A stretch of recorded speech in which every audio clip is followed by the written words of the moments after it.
To remove fresh grease or oil stains from clothing, first blot the stains on both sides with a cloth or paper towel to soak up as much of the oil as possible.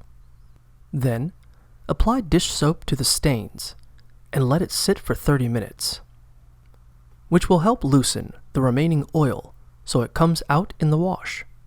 Finally, machine wash your garment with laundry detergent.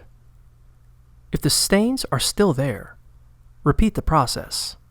Don't dry your garment until the stains are gone, since the heat will cause the stains to set.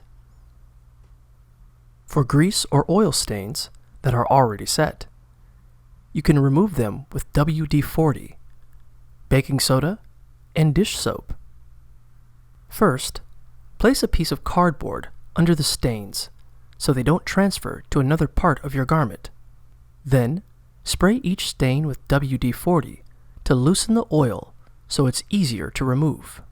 Next, pour a liberal amount of baking soda over the stains and scrub it in with an old toothbrush. The baking soda will absorb the oil so the stains are easier to remove. Keep pouring more baking soda and scrubbing it into the stains until no more clumps form. Now, brush off the excess baking soda and pour dish soap onto the stain. Work the dish soap into the stain with the toothbrush. Then, let it sit for 30 minutes. Finally, machine wash your garment on a normal setting with laundry detergent.